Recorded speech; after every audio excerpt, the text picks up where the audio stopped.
On today's episode of the Mark Titus Show, this is March, and March is spectacular. I am very happy, man. We're recording this on Thursday evening. The Buckeyes just beat Iowa. We are 40 minutes away from an NCAA tournament berth. And I realize for most of you listening to this, conference tournament play is really, really underway. On Friday, all of the top teams will have tipped off, at least, you know, like your SECs and your Big Ten, all the double bye teams. We'll start playing on Friday. So by the time most of you listen to this, it will be irrelevant information, and we're on to the next round and all that sort of thing. But I just wanted to pause for a second and say it feels so good to feel something. It feels so good to be watching March basketball and be invested, be heavily invested, be crying when shots aren't falling and losing your mind when they are, and everything in between. What a day. I have longed for this day for a couple years now, and it's here, and whatever happens against Illinois, I don't know, we'll talk about talk about all that. But man, it was so fun today. We were doing a live stream at Chili's for a little while, and I was with the Pardon My Take guys. We were watching ball all day, and then we did the live stream here at the Gambling Cave here at Barstool, and March is here. March is here. I'm feeling things. I never thought I would feel things for this particular Ohio State basketball team, and we beat the hell out of Iowa. I mean, it wasn't quite a blowout in terms of score, but we led the entire way. We played the game on our terms. Jamison Battle was insane in the second half. The Buckeyes are red hot, and those of you that were rolling your eyes and laughing at me when we won a couple under Jake Diebler, and I was like, I don't know, tournament's still in play. It's very much in play. I hope you know I'm not joking. Like, we had Tate on the show, and we're obviously homers and we're leaning into it a little bit, but I hope like reality is starting to set in that if Ohio State beats Illinois, we have to be in the NCAA tournament. We have to. Anyway, Thursday is mostly in the books. There's still some good games going on, but like I said, I'm just going to record and we're going to put the show out. And apologies if Villanova Marquette was an all-time banger, which it probably will be, knowing how things generally work for me. And Indiana, Penn State probably will be too. Those are both they just tipped off. But we're gonna record the show, talk about what we're seeing so far in these conference tournaments, and do a little coaching carousel stuff because the coaching carousel is starting to pick up, and I have a feeling this could be an all-time coaching carousel. And so far, it's tracking that way. It's tracking that way for sure. So we'll talk about all that, but I got to talk about my Buckeyes. Let's get into it. Quick break to talk about our friends at DraftKings. The thrill and excitement of March Mania is here, and DraftKings Sportsbook, one of America's top-rated sportsbook apps, is giving new customers a shot to turn $5 into $150 instantly in bonus bets with any college basketball bet. That's right. To celebrate college basketball's most frenzied time of year, DraftKings is giving new customers a shot to rack up some bonus bets, and DraftKings is now live in North Carolina. It's hard to read North Carolina and not think of Petey Pablo. Download the DraftKings Sportsbook app and use code Titus. New customers can bet $5 to get $150 instantly in bonus bets only at DraftKings Sportsbook with code Titus. The crown is yours. All right, Duke and Creighton both lost. We just got done watching those games, and then we came in to record, and like I said, apologies for I made a business decision. The Marquette Creighton game, it's not that I didn't think or the Marquette Villanova game, it's not that I didn't care about it or think it's good. It's more that like when you're doing shows this time of year, there is a very quick short shelf life for these shows. So whatever, I made the business decision. We're just going to record now, and apologies again if we get like a Syracuse UConn 6 overtime thriller out of one of these games, and you're listening and you're like, why the hell didn't you talk about that? It's because I'm self-centered, and it is my show. I named the show after myself, and my alma mater is surging, and I was like, you know what? Fuck it. I'm going to talk about the Buckeyes. So here's the thing. The Bucks are hot. We're red hot, and like I said at the top, it's no longer a joke. This is a very serious thing. We have Illinois tomorrow. Illinois is a very good team. Now, the one sliver of optimism beyond we are playing very well. And Tate and I already kind of exhausted it all, so I don't need to revisit all of it. But yeah, like the bench is way deeper than it was under Holtmann. The trust in guys is up. Like they're like you can just tell like Scotty Middleton is catching and shooting wide open threes and hitting them. And not to say that he wasn't at the start of the year, but he's just like he's playing a lot more confidently. And Devin Royal is a guy who's really blossomed under Jake Diebler. And then the guys, the Bruce Thorntons and the Roddy Gales and the Jamison Battles, like all these guys across the board are just playing more confidently, and it's not like this isn't something that is. We're not just talking ourselves into this, is what I want to say. Like, this is a very real, like, this is a completely different Ohio State team in terms of how they play and how confident they are. And that's not to say the rest of the season doesn't matter. It does. It should. But also, we didn't have our coach for most of the season, and now we're 6-1 with our head coach, and we are absolutely rolling. But I just wanted to talk about, like, the feeling of caring about March basketball. It is the greatest feeling on planet Earth, and it is what I've been missing so much. And I say this knowing 24 hours from when we were recording this, my heart might get ripped out of its chest. If we lose to Illinois, we will not make the NCAA tournament. If we beat Illinois, we should. By the way, I understand, like, if we beat Illinois and then win the next game, which would be against, like, a Nebraska or a whoever wins Indiana, Penn State, I think that's who we would play if we are to beat Illinois. I think that if we win the 3, we're definitely in. We beat Illinois, we're probably if we beat Illinois, we will have beaten Purdue, Illinois, Michigan State, Iowa. We beat Alabama earlier in the year. We beat Nebraska at home. We will have 6 wins. Like, look at the rest of the bubble and tell me what team has 6 wins that are as good as those. And 5 of those are in the last month. So it's no longer like, wouldn't it be funny if we fired our coach and made the NCAA tournament? I legitimately think, as it stands right now, our resume, should we beat Illinois tomorrow, our resume will be NCAA tournament worthy. And I just hope that all the people that gave up on Ohio State earlier in the year and said we don't have to worry about ever checking in on whether they're going to be a tournament team, I hope they're paying attention, because we're absolutely a tournament team. But whether we make it or not, I just want to say this before my heart gets ripped out and I take all of this back. Feeling something's all you ever really want. As it turns out, only one team wins the national championship every year, and every other team basically, there are NIT championships that you feel good about under certain contexts, and there are CBI and CIT, and what other ones do we have now? I think those are it. I think they got rid of. We used to. There was like a year or two where there were like 8 tournaments going on. Did they ever do that, like, Vegas one that they were talking about? Oh yeah, like Fox was trying to. Is that a this year thing? No, it's but probably for the best. They were talking about, but I don't know. I don't know if that's actually. I need to actually look up on that and see if that was just like an idea they were throwing out there just to. I swear some of these ideas are just like temperature gauges. They just like throw it out there just to see how the public reacts. And then they ultimately like dial the idea down a little bit, and then that's what the reality is. But they just want to like set the temperature of the insanity. But yeah, man, feeling something is incredible, and there truly is nothing like it. And with March Madness, it's all I really want, and all any of us really want is we say that we want a deep run, but as it turns out, like, we just start bargaining once we go on the deep run, and you start moving the goalpost, and you're like, well, Final Four is awesome, but like, now that we're here, we should win the national championship. Or you go to the Sweet 16, you're like, why not us? Why can't we? And you're always moving the goalposts, and then when you do lose, you're always disappointed, and that's how it works. And I understand that. And when Ohio State's season ends, I will be very disappointed, and I'll be sad. And unless we win the national championship, which is looking increasingly likely as time goes on. But as it turns out, all any of us really want is a ticket to the ride. We just want to have a ticket onto the ride that is March Madness. The ups, the downs, the twists, the turns. You just want to ride the ride. And TJ, you can attest to this. Yeah, like, you're not riding the ride right now. I rode the ride for 0 seconds of our game against Maryland. We went down 11-0 almost instantly, and I am now looking for a bandwagon to get on top of. So pause. OH? IO, baby. Let's go. Fine, let's get the bandwagon rolling.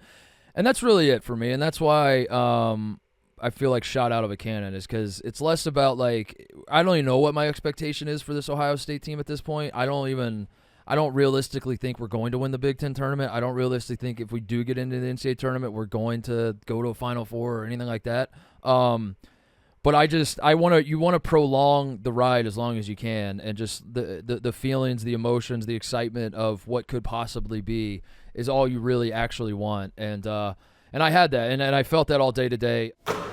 The Mark Titus Show is brought to you by BodyArmor Zero Sugar. The brand new Zero Sugar sports drink from our friends at BodyArmor provides real hydration with no artificial sweeteners, flavors, or dyes. Whether you're looking to stay hydrated or recovering from a long weekend, BodyArmor Zero Sugar has got you covered with great tasting flavors like fruit punch and lemon lime.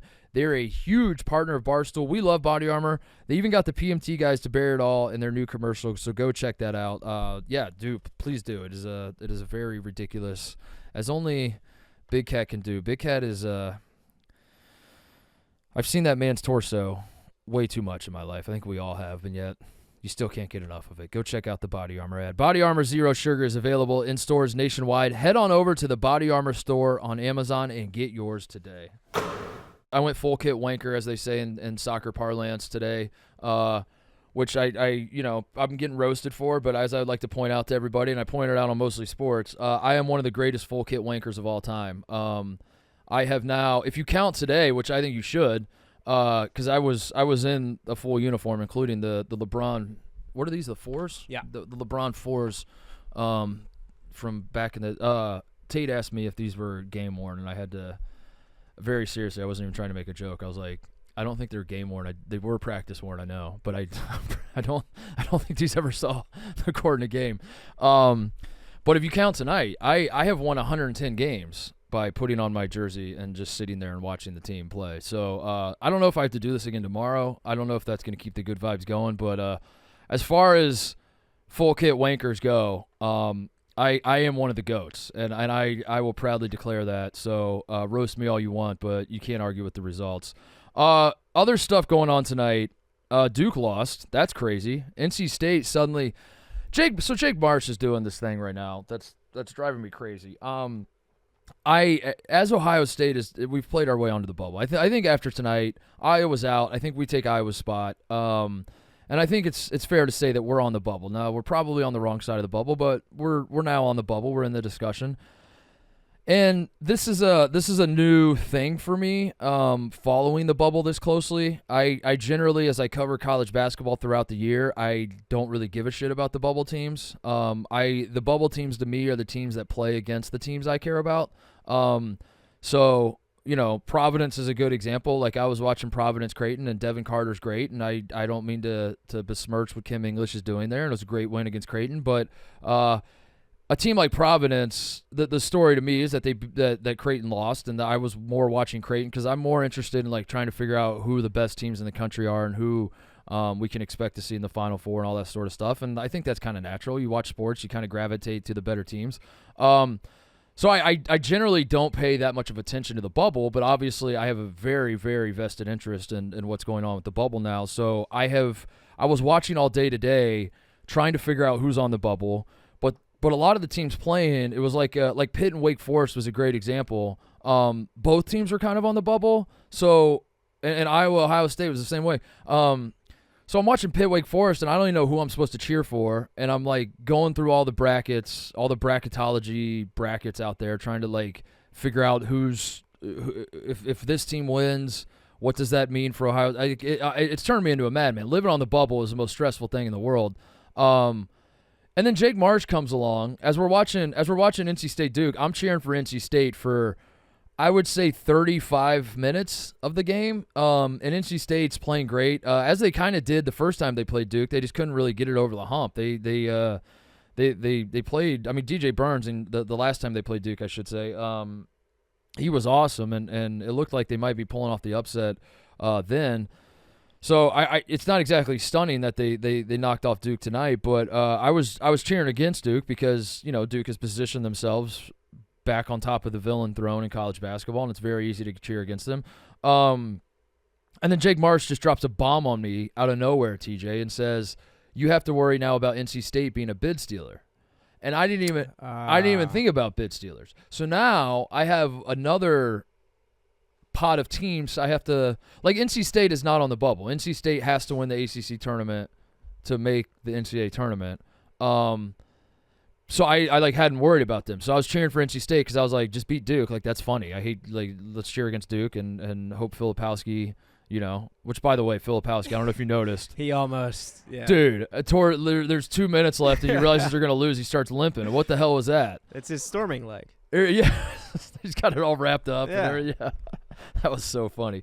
And then Jake Marsh introduces this idea that I have to worry about bid stealers now. And he's like, you don't have to worry about NC State unless they, make the final. But now NC State has to probably play Virginia to get to the championship, or they'll probably play North Carolina. And you're like, well, damn, what if NC State wins this ACC tournament and steals a bid?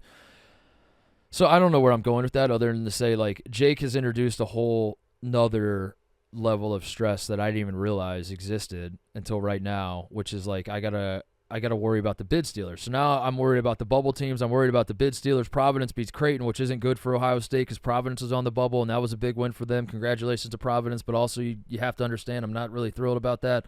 NC State is actually playing really well. Like, it's the second Jake said it and was like, yeah, NC State could be a bid stealer. I was like, they're not going to win the ACC tournament. And he's like, I don't know. And I think it was the way he said, I don't know. I was like, fuck, dude. Fuck. That was a pretty good I don't know, Jake. You got me thinking now. Because they are hot. They got talent and very balanced scoring. I think they had like 5 guys in double figures tonight. And yeah, it's a good team. And Kevin Keats is coaching for his job. Still might get fired, but if he win the ACC tournament, they get into the tournament, maybe he doesn't. So, yeah, Duke goes down. Duke has now lost 2 in a row. And yeah, like I've been saying about Duke, I mean, it continues to be true to me, is like they have an insane amount of talent. And Kyle Filipowski, 28 and 14 tonight, 3 steals. He's an incredible basketball player. He also had the ball taken away from, I don't know if it was a steal or was it like on a rebound, whatever, at the end of the game, when he basically is going after a ball, doesn't get it, and then he comes up limping, and it's just you can't help but roll your eyes. You're like, this guy's leg, as Duke's chances of winning the basketball game decrease, the pain that Kyle Filipowski is feeling in his leg increases. It's the wildest thing you've ever seen. Yeah, I think Duke is soft. Duke could very easily go to a Final Four. Duke is, like, nothing they do in the tournament will surprise me either way at this point.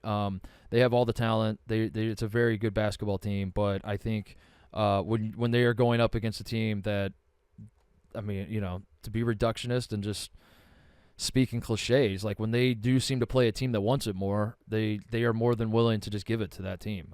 And that's kind of what happened tonight. Is NC State is desperate. NC State's starting to believe that they could steal a bid. Kevin Keats is very much on a hot seat, and they're a desperate team. Duke's like, yeah, we'll just kind of coast through this game, and I'm sure we'll win because we're better than them. And it didn't work out for them.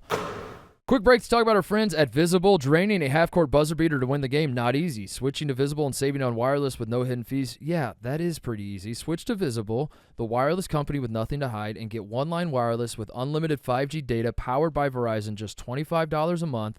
Every month, taxes and fees included. One-line wireless, $25 a month.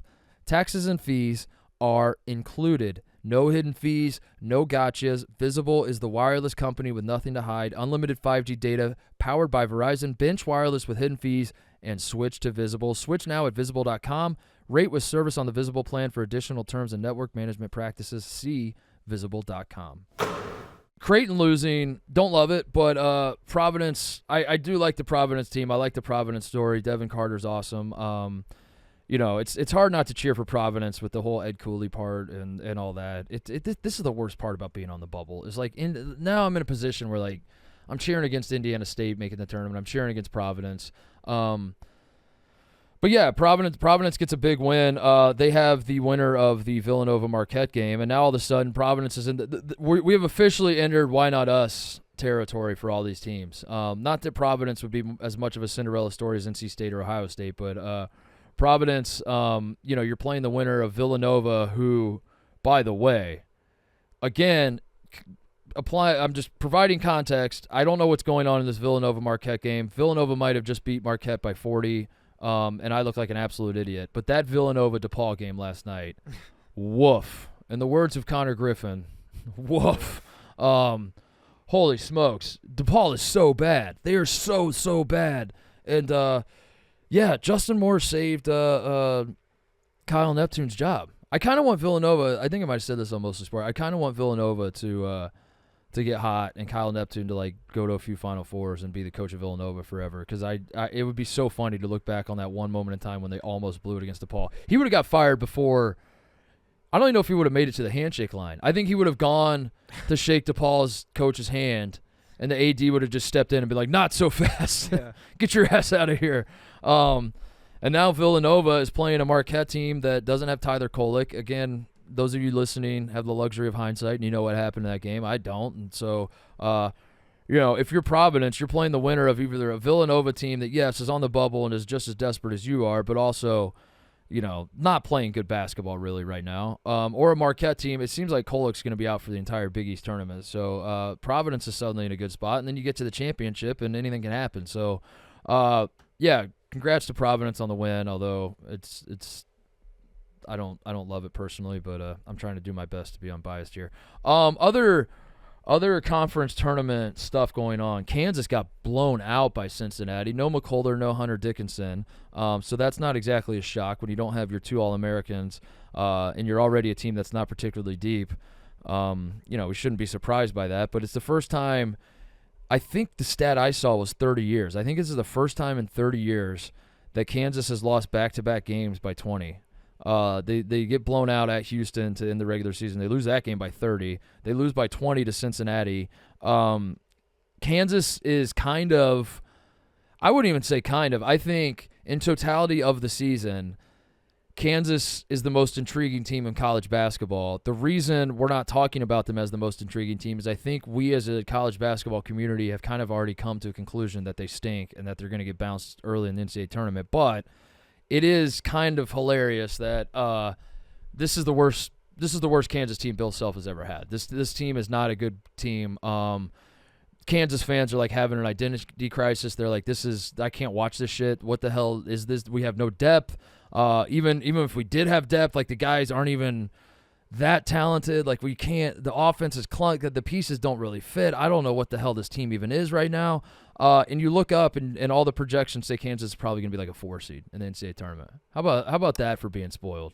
That, and is there any crazy? This is almost like, I think we've talked about this last year with like Michigan State and the way that they sort of maybe bow out of the Big Ten tournament early to focus on the big one. Is there any legs to that sort of thing happening? With could the be, Bill yeah. Kansas team? There could be, because Kansas has no depth, and that is a fear. Like even in the middle of the season, you're worried about how much gas these guys are going to have in the tank at the end of the season. So, yeah, maybe they are a team that needs rest, get guys healthy, and hit the NCAA tournament with a full bill of health. But it's so fascinating because as much as you want to look at, like, the last – I don't know when you cut the line off, but, like, say they beat Houston to start February. February 3rd, they beat Houston in Allen Fieldhouse, and they beat them pretty convincingly.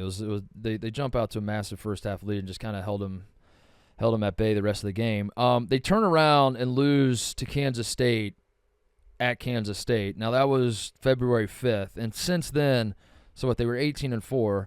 They're 4-6 in their last 10. They're 4-6 in their last 10.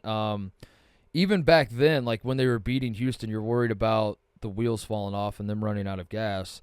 And, yeah, so maybe this is what they needed. Maybe they need to – because they were 18-4 at one point, and that's fascinating too. Because losing 4 of the last 10, if you've been following Kansas this last stretch, part of you might think like, not that they don't deserve a bid, but you're like, just get this team out of here. Like I don't need to. I don't even know if they deserve a bid. If they don't have McCullough and Dickinson, like should this team even be in the NCAA tournament? But then you look back at the totality of the season. They have beaten Kentucky. They have beaten Tennessee. They have beaten UConn. They have beaten Houston. And you're like, I mean, this team is kind of dog shit right now, but also they're going to be a 4 seed because they have an insane run of wins throughout the year. It's a fascinating team. I will say one other note about Kansas that I find interesting, and I do think might mean something.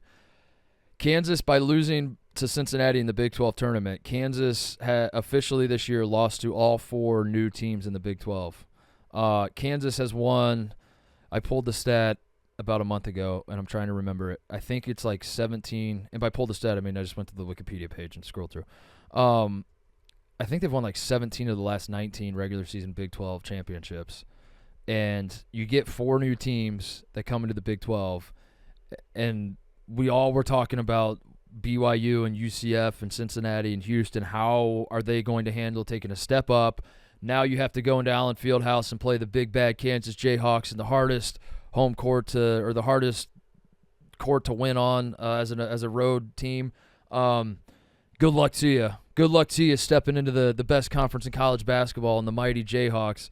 And all 4 of them beat Kansas this year. That's pretty crazy to me. That's pretty crazy that UCF was at UCF and Houston was at Houston, Cincinnati on a neutral, but BYU did win in Allen Fieldhouse. So there you go. Kansas is I think the most fascinating team because their starting 5 might be, if their starting 5 is fully healthy, fully rested, and ready to rock and roll, they might be the best starting 5 in college basketball.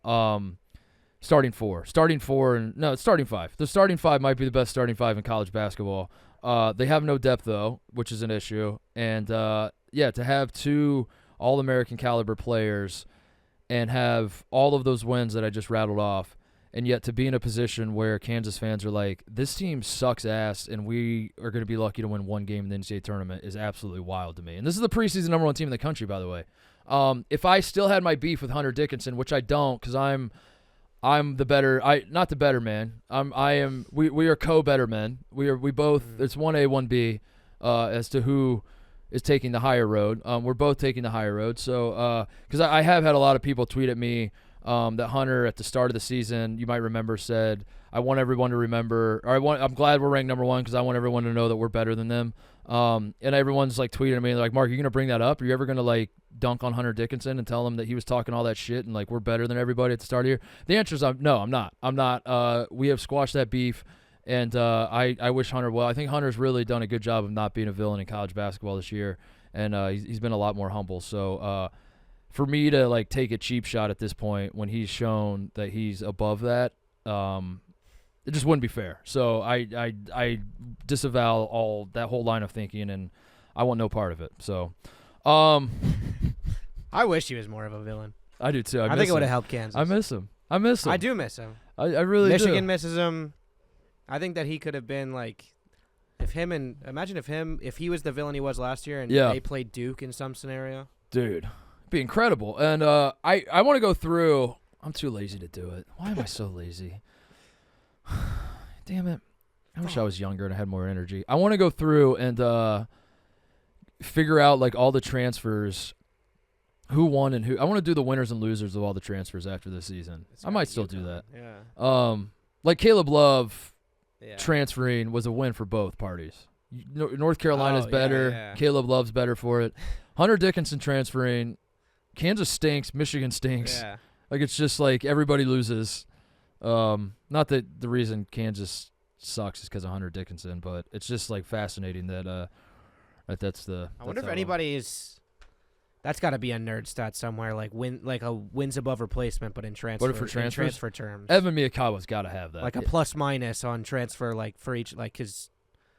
Rutgers got fucked. yeah. Well, how's like Paul Mulcahy? Like Washington stinks. Are they still in the Pac-12? I don't know. I still follow them on Instagram. I just see like videos of them doing alley oops. I don't know if they're good or not. I think they're kind of sort of on the bubble, but I don't even know what's going on in the Pac-12 tournament because we don't have the right refrigerator that shows Pac-12 network. It's all been on. Yeah, they lost to USC, so they're out. They're 17-15. Yeah, that's a good example of like everybody loses. Paul Mulcahy transfers and Rutgers sucks and he sucks. Yeah. I want to make tallies because like Caleb Love is the one. I mean that's crazy that he left North Carolina. They got better. He got better. Arizona's rolling. Arizona beat the fuck out of USC today. By the way, that kind of went under the radar. They lost to USC to end the regular season, and then they USC was a trendy pick around these parts to win the Pac-12 tournament. And then I didn't hear a peep from anybody about USC today, and now I know why. It's because Arizona. Enacted revenge in a big way. This episode of the Mark Titus Show is brought to you by Sport Clips. Your hair may grow fast, but after going to Sport Clips haircuts, you'll wish it grew even faster. That's because Sport Clips has the best seats in hair, and that may or may not be because they happen to be right in front of the TVs playing sports all day, every day. We know that watching sports while getting a haircut sure beats watching your reflection while getting a haircut, which is why at Sport Clips, every day is clippers and curveballs, high tops and Hail Marys, and even waves and wickets if you're into those sorts of things. At Sport Clips, you can check in with the pros in men's hair and totally check out with pure, uninterrupted relaxation. So, yeah, come watch an endless stream of sports on TV while getting an awesome haircut. There is basketball on seemingly every second of the day. If you are someone who is due for a haircut, but you're also a diehard basketball fan and you don't know which one to pick, great news. You can pick both. You can go to Sport Clips, watch your basketball, get your haircut. Sport Clips, it's a game changer. All right, I want to talk about coaching carousel a little bit, and then we'll get out of here because, like I said, there's kind of no point in talking about all these games that are going to be irrelevant for most of the people listening anyway. Coaching carousel segment brought to you by Visible. Ever wish you could call a foul on your wireless carrier for their hidden fees? Then it's time to switch to Visible. Switch to Visible, the wireless company with nothing to hide, and get one-line wireless with unlimited 5G data powered by Verizon, just $25 a month. Every month, taxes and fees included. One-line wireless, just $25 a month, taxes and fees included. Visible is the wireless company with nothing to hide. No hidden fees, no gotchas. Unlimited 5G data powered by Verizon. Switch now at Visible.com. Rate with service on the Visible plan for additional terms and network management practices. See Visible.com. So the big news in the coaching carousel world today is Chris Holtmann to DePaul. Chris Holtmann is a guy I know well, was the head coach at Ohio State a month ago, is no longer the head coach at Ohio State. I think Andy Katz pointed this out on the Buckeye broadcast tonight that this is an unusual thing to have a guy fired midseason and then get another job when his team that he was originally coaching is still playing and is still technically, as of right this second, as of this recording, Ohio State is still alive for the national championship, and that if we win every game from here on out, we will be national champions. That is pretty wild. I can't remember that ever happening either, but Holt takes the DePaul job, and I love it for him. I love it for DePaul. I think it makes, I don't want to say a lot of sense because DePaul is by far the worst power, as bad as Louisville is, and we could talk about Louisville here in a second too. As bad as Louisville has been lately, Louisville is not a bad job, and Louisville's not a bad program. Louisville's just going through it right now, but Louisville will figure it out. DePaul, I'm not sure what the light at the end of the tunnel looks like. I'm not sure how they fix the problems they have, other than as I talk about DePaul a lot on the show for how bad they are. But it just remains like an enigma, like why a Big East school in Chicago can't just be competitive. Just be competitive. That's all we're asking, and they finally are competitive against Villanova the other night, and then they still find a way to beat DePaul on the final possession. I don't know what the light at the end of the tunnel looks like, but Chris Holtmann, at the very least, is not going to do any worse than DePaul has been in the last few years. So there's at least that. But I am one of the rare Ohio State people that does still believe Chris Holtmann is a good coach, and that's not to say I think he should not. I don't think he should have been fired from Ohio State, or that he was treated unfair. I'm not saying any of that. Like, all of that was fine, and I'm obviously, the way it's gone since, I'm very much okay with what transpired there. I just don't think the way the last couple years went for him at Ohio State is necessarily indicative of who he is as a coach. And I do think that, like, I stand by, I think Oral Roberts kind of fucked him in the head, and he kind of never recovered from that. And I think the change of scenery is going to do him wonders. Now, the question is, can you win at DePaul? It doesn't seem like you can, but from what people are saying, and I don't even know who those people are, but I just keep seeing this and hearing this, DePaul seems to be serious about trying to field a competitive basketball team, which is to say they are going after Chris Holtmann, who, you know, for Buckeyes and for a lot of people, it's like, oh, he's not really that good of a coach. For DePaul, that's a big time hire in terms of, like, I know Porter Moser was, last time we did a show, Cody incorrectly said Porter Moser was going to get the job. Good job, Cody, on that scoop. That was awesome. And then Porter Moser, like, the second we walked out of the studio, tweeted, no, I'm not. I don't want that job at all. I don't know who DePaul realistically was going to hire. It was going to be They could have hired a good, like, the DePaul move would have been to hire a no-name that's never really had any success, and they don't want to spend money, whatever. And I think hiring Chris Holtmann, without knowing the terms of his contract, I know it was 6 years, but I don't know how much money they're paying or whatever, but to hire a guy like Chris Holtmann, who has won Coach of the Year awards and has, he's won a lot of games. He's won a lot of games as a head basketball coach and has coached in the Big East before and all that. it tells me that they're a little bit serious about fielding, again, a competitive basketball program. I am not saying that DePaul will ever, in my lifetime, ever again seriously compete for Big East championships. That's not what I think the expectation should be. I don't think Chris Holtmann's going to do that at DePaul.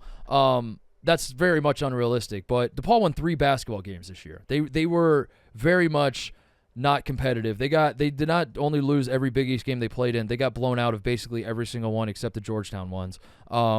It's just a completely rock bottom program, and I think Chris Holtmann, for a program in that state, I think Chris Holtmann is very much a good hire, and it tells me that they might be serious about wanting to invest in NIL, wanting to invest in the basketball program. The arena's awesome. The Chicago recruiting areas, it doesn't even have to be kids from the city. It can be kids from anywhere around Chicago, the suburbs of Chicago. I don't know, just like you get the top. You get like the guy that's ranked 100th in the city of Chicago every year.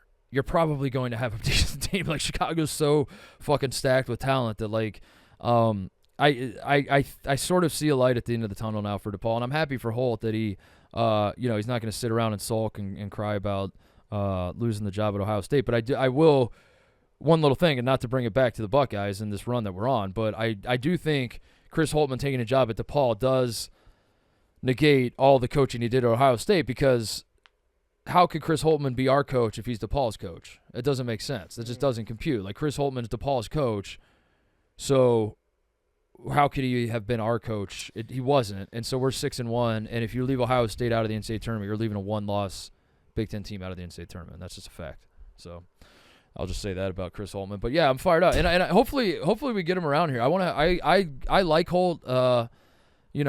I think he's a great dude. I do think he's a good basketball coach. You watch him conduct practices. He's a player's coach. I think he knows the game. I think he's a good scout. Like, I think he can draw up plays. Like, some of the criticisms of him were off base, and I think, like, people don't really fully understand what was wrong. But having said all that, I do think we should have fired him, and I do think I would have. I guess I was wrong on that, by the way. I thought firing him in the middle of the season was stupid, and we shouldn't have done that, because, like, what's the difference? It's not like we're gonna get red fucking hot and make the NCAA tournament, huh? Who saw that coming? But I was fine with the decision, but I don't think Chris Holtmann's damaged goods, and I don't think we've seen the last of him in terms of coaching a relevant basketball team. And I do think that he can get DePaul to relevancy, which doesn't mean Big East championships. It doesn't mean, going deep into a Big East tournament, making NCAA tournaments, all that. It just means that, like, if UConn is ranked 3rd in the country and they come to play DePaul, that DePaul fans, instead of going, fuck, we're going to lose by 50, they go, oh, well, this is awesome. We got to go to this game. We might have a chance of witnessing history. We might be able to pull off the upset. We got to cheer for our boys. Get behind him. Get some juice going. I think he can get DePaul to that level where they bring the juice, they bring the excitement, and then they still lose by like 15 to UConn. But, at least there was juice. Quick break to talk about our friends at Optimum Nutrition. Unlock more you with Gold Standard 100% Whey by Optimum Nutrition. Everyone at every level needs protein. Unlock your recovery on the court or in the gym. 24 grams of high-quality protein, 11 grams of naturally occurring essential amino acid, 15 plus of amazing flavors. I'm partial to the vanilla. I'm partial to also the chocolate. I'm kind of a simpleton. I just like the basics. Give me the vanilla. Give me the chocolate. They have a ton of flavors that are all very good. If you like more elaborate stuff, there's I believe cookies and cream. There's cinnamon roll. There's all sorts of great flavors of this sort of stuff. I'm more of a simpleton. I like my chocolate vanilla. The great thing about Optimum Nutrition is they have flavors for everybody. Proven performance nutrition for over 35 years, fueled billions of workout recoveries worldwide. Optimum Nutrition is sold at stores nationwide or go to OptimumNutrition.com. Get you some protein. Get beefed up. Beach season is coming around. You gotta. I'm talking to myself, by the way. We gotta do something, and Optimum Nutrition is going to help. Other coaching carousel stuff. Kenny Payne finally fired. Congratulations to Louisville fans. The misery is over. Kenny Payne on his way out after losing to NC State, right? I think they lost to NC State in the ACC tournament.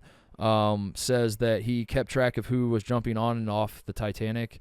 Great analogy for Kenny to use on his way out the door. Seemingly unaware of what the fate of those who stayed on the Titanic was which is they all died. They all died. Spoiler alert. I have seen that film, and everybody dies. But yeah, Kenny Payne in his press conference was like, I remember who jumped on and off the Titanic, and I was like, all right, Kenny, please pack up your shit and get the fuck out of here, dude. So Louisville has jumped ahead of Ohio State to the front of the line in terms of the best programs available, and I guess they get the first crack at who they're going to hire.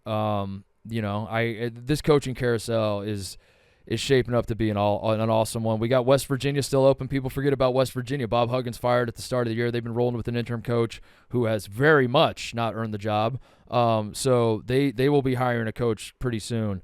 Ohio State, obviously, we're going to hire a coach very soon. Jake Diebler might be in the mix. Jake Diebler might just hire himself at this point. But Ohio State, I don't think – Diebler still has work to do for him to actually be a serious candidate. If he ends up being the guy, I would love that. I love Jake so much. I've known Jake. I played with John, his brother. I've known the Dieblers for over half my life now. Jake is just like he's so fucking awesome, and he's a very, very good coach, and he's proven it right now. And if he's the Ohio State coach, I would be ecstatic. I just realistically don't think that they're actually taking him seriously unless, this run continues. Oklahoma State just fired Mike Boynton. By the way, I still think Oklahoma State's a great program. I remember the days when you turn on the TV and Gallagher Iba was packed. Those days seem to be long gone. Can he get it back? Like, can the next guy get it back? I think so. I think Oklahoma State has a fan base that cares. The problem with Oklahoma State, though, someone pointed out to me, like, ever since the Thunder came along, like Oklahoma in general, and I think OU's dealing with this too, which is why Porter Moser's name pops up for like any Midwest job that comes open.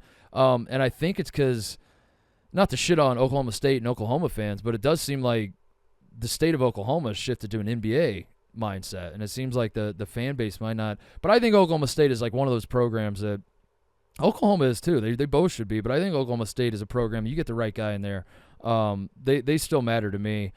Vanderbilt fired Jerry Stackhouse as well, so that's a job that's open. Jerry Stackhouse was kind of in the mix for the Carolina job after Roy Williams, if I remember right. I don't know how serious they were about that, but it felt like he might be the guy at Carolina. Now he's out of Vanderbilt. So this stuff is always very fascinating with these coaches. Mike Hopkins is another guy. I don't know if we talked about him, but I think he was fired since we last did a show from Washington. That he was the coach in waiting at Syracuse, gets impatient, goes out to Washington, and now he's without a job. So this coaching carousel is going to be really interesting. Lamont Paris just signed an extension. Greg McDermott, I'm sorry. Classic mistake calling him Doug. Greg McDermott signed his extension at Creighton. He was a guy that was rumored to not have a great relationship with his athletic director or the athletic department, whatever. He's going to stick around. Lamont Paris is seemingly going to stick around at South Carolina. He was a name that was getting tossed around. I guess it's the Dusty May sweepstakes, the Will Wade sweepstakes. We'll see, but I think more jobs are going to open. I think Michigan is certainly one that seems like it should. Michigan fans are not exactly optimistic that Ward Manuel is going to make that call, but maybe they do. And I think there's going to be a lot more that open up because I think there are guys. Musselman's the one, dude. Arkansas. Musselman, there's way too much smoke there. I don't know what's going on. Yeah. And Arkansas fans are crazy. And this I want to be clear because I have a feeling someone's going to clip this part of the podcast and like throw it in the forums and they're just going to be, Titus is saying this and this. I don't know shit. I want to be very clear. I don't know shit. This is not me. I have to keep saying that because I do dabble in the scoops game, but this is not a scoop. There's just a lot of smoke. Yeah. That's all I'm saying. And I don't mean to say that Eric Musselman wants out of Arkansas. Musselman has not throughout his career been a guy that sticks around at places a long time. He is a West Coast guy. There are some West Coast jobs opening up. He used to coach at Arizona State. I've also heard Bobby Hurley and Arizona State are not going to be in bed with each other for much longer. Washington's, I don't know. I love the coaching carousel. I just hate that it happens during March Madness because it's hard to do both. Right. That's all. There should be like a grace period or something that prevents this. Like for the health of college basketball as a sport. We should like do Selection Sunday, and then between Sunday and Thursday, it's like you can you can only hire on off days. You can hire or fire on off days. Like the NCAA tournament. There should be a league year. Yeah, exactly. I did get one DM that said that Eric Musselman's son broke up with his long-term girlfriend. Oh fuck! Well now and there he's we on go. Staff. Well yeah, then that's done. That's all. That's all you need. Yeah, that's all you need. I had the Northern Arkansas scoop before it happened. So interesting.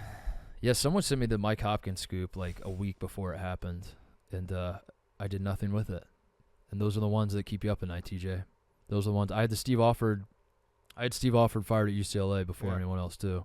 Scoop City, it's a dangerous And game. I just sat there and I stared at it. Excuse me for burping. I don't know why I did that.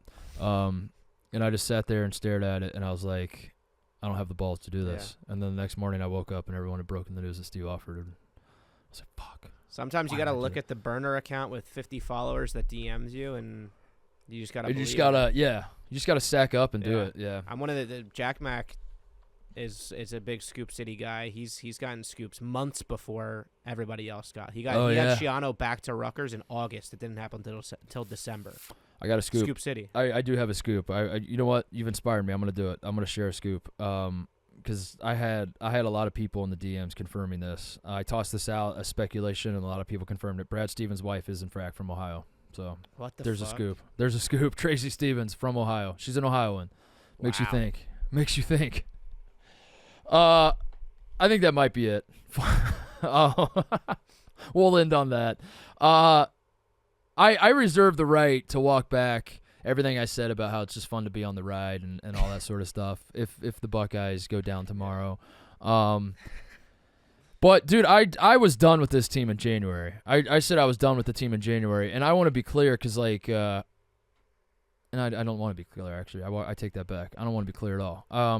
Yeah, I'd given up, and it was like the apathy had fully set in, and yeah, I don't even know what my expectations are anymore. It just feels so good to know that I will go to bed tonight, wake up tomorrow, and I will be nervous throughout the day. I will be excited. Probably at like 1 p.m. I'll say we're gonna beat the fuck out of Illinois tonight. We're gonna run them off the floor, and then by 2 p.m. I'm gonna be like, oh shit, we're so screwed. Oh my god, we're definitely losing. And that's what March is all about. That's I just don't know what I'm gonna wear tomorrow because I don't want to do the full. Wearing the jersey, as it turns out, wearing your full uniform from when you were an athlete, which like I was never even really much of an athlete to begin with, and I never had much of a physique to begin with. And by the way, these fucking shorts like never even came close to fitting in the first place. But putting your jersey on like almost 20 years after you last wore it is. I realized today this is like the male equivalent of a woman putting on a wedding dress that she just like found in her closet, and she's like, I'm gonna try my wedding dress on, and then she stares in the mirror and she's like, oh my god, what's happened? That's how I felt this morning getting ready. And then throughout the day, as the internet was pointing out how small my arms are and how I look like I'm dying, and it was a lot of ricochet shots at Big Cat, which I don't know if you've got. Oh, I didn't even see those. It was a lot of like, what happened to Big Cat, skinny Big Cat? Why does Big Cat look like that? On like I think in the Viva La Stool comments. I was getting a lot of Clemmer, a lot of Mantis as well. I was getting both of those. So you're somewhere on the spectrum between Clemmer and Big Cat. Yeah. Which is all fair, and you know I do have skinny arms, and I am out of shape, and I don't. But I realize like when you wear a basketball uniform, the general public is conditioned to seeing guys in basketball uniforms who are fucking jacked and ripped and in great shape, and then you see a guy who's almost 40. Wearing a uniform that never even fit in the first place. It was a horrendous look. So I got to figure out if I have the balls to do it again tomorrow. Time will tell. In the meantime, thank you to everybody watching, listening. Plug in a few upcoming things. Are we doing it live Sunday? Yep, everything's Sunday live. Okay, so Sunday Jake Marsh is coming on the show like he did last year. It was really, really fun episode. I had a blast doing it with Jake. We are just going to fill out our brackets. That's going to be the entire show. We're going to do that live on. You can watch along however you're watching this right now. You can watch live if you're a podcast listener. We'll put it in the podcast feed, obviously. And yeah, Jake will join me, and we're just gonna fill out our brackets. We're doing Sunday. Jake, Brandon, and I are doing the bracket reveal show. Yep. So yeah, look for that, and then Jake and I are gonna go live a little bit after that show to just fill out our brackets. I thought I had a strategy, and then I watched because I thought I was putting Creighton in my Final Four, and then I watched them tonight. Now I don't know what to do. So now I'm thinking maybe I just break the glass on Old Reliable and have Kentucky win it all. I mean that's like when in doubt, and I don't know what to do. I pick Duke or Kentucky to win it all. And Duke sucks right now, so I might just pick Kentucky to win it all. I don't know. I'm still working through what my process will be. So, yeah, we're going to do that on Sunday. And then the rest of the scheduling throughout March Madness we will be going live every night after games with the exception of the first 4. So on Monday, Tuesday, we'll do Selection Sunday, Monday, Tuesday, Wednesday, no shows. Thursday night we'll go live. Friday night we'll go live. Saturday night we'll go live. Sunday night we'll go live. Again, if you're a podcast listener, we'll put those up as soon as possible. And I'm hoping they're like 30 minutes, maybe a little longer, just quick recaps of the day. So and we'll do that throughout the NCAA tournament. So you have that to look forward to. Please, however you're consuming this content, if you could subscribe. It might not seem like much. It might not seem like it makes a big difference. It does for us. This is a big month for us. And, if you're someone who's just – you only care about this show in March, I understand completely. That's fine by me. All I ask is maybe just one little subscribe. Just hit subscribe one time for me, please. All right. See you guys Sunday night when I'm filling out a bracket. God, dude, this is it. I'm saying goodbye to everybody, and I don't know what my fate is. I'm hoping Ohio State's in the bracket. We'll see. I don't know. Next time you hear my voice and see my face on this program, I will know my fate, and I will know whether the Buckeyes are in. That's crazy. We'll see. See you guys then.